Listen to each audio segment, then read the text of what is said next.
Hello everyone, welcome back to my channel, Mixed Signals. You guys, I just want to share how important it is to be cheerful when you're cooking food. Not only for yourself, but for other people as well. You know, you can taste when somebody is not happy, when they're not excited, when they are not cheerful to prepare food. They grab that tool, that energy that they're feeling, and that knife that they just grabbed went right into that food, that vegetable or that fruit that they sliced, and then now you're consuming it going, ooh, it tastes a little rotten. You know, when I was younger, I was so curious. I was right next to my mom in the kitchen. You know, I'd be behind her, on the side of her, just like, how did you know how to do that? And how did you know how to add so much water and this for the oil? And then how did you know how to do, and my mom would just be like, okay, stand behind me, stand over here, just watch. One day you're going to have to prepare food on your own. As I got older, my mom would start letting me do things like add water for, the rice. And she would be like, check it with your index finger. Is it filled all the way to this line? And she would be like, I need you to steam some vegetables. So go get the tray out for that. And I need you to grab this for me. I just became her little helper, and I get a little bit older and I start noticing, okay, my ego starts really developing and my ego is telling me, why is nobody else doing this? Why are my brothers not in the kitchen helping us cook? Why is it just my mom and I? Where was my sister at? Why, even though she's 11 years older than me, I don't ever remember her being in the kitchen. I remember she didn't know really how to cook. And my mom would go, don't worry about that.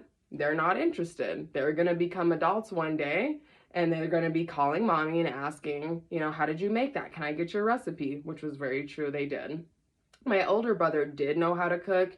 He would just do it after everyone fell asleep. His expertise wasn't really in cooking. It was more baking. And he didn't really like to do that around us. He liked to do that by himself when he was home alone or late at night.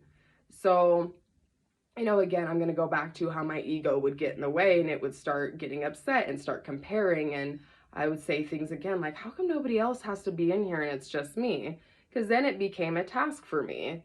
Come home from school, come home from practice, whatever sports I was in, after school activity. And my mom would say, okay, Nicola, let's get in the kitchen. Let's prepare dinner. I need you to cut the ends of these green beans. I need you to, get the water ready, get the oil ready, get this.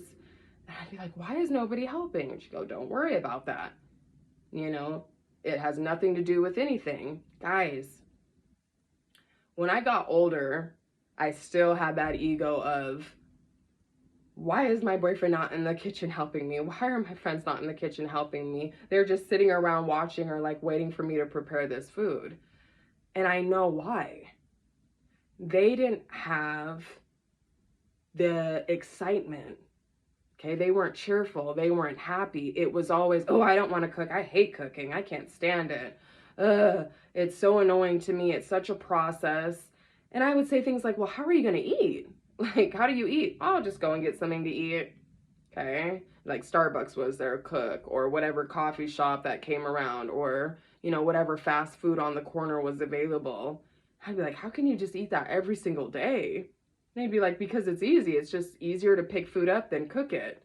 And in my head, I would be like, huh, okay. Even though it costs much more to go out to eat than it does to get a week worth of groceries. Got it.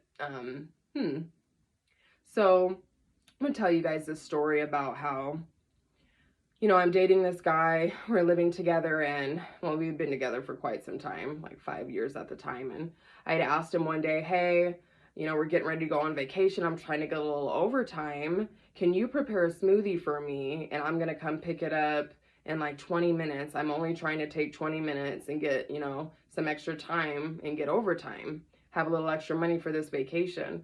And he was like, oh my gosh, Nicola, I'm tired. And we had a crazy day at the shop today and I just want to sit down. I just want to relax. And I was like, listen, I understand that.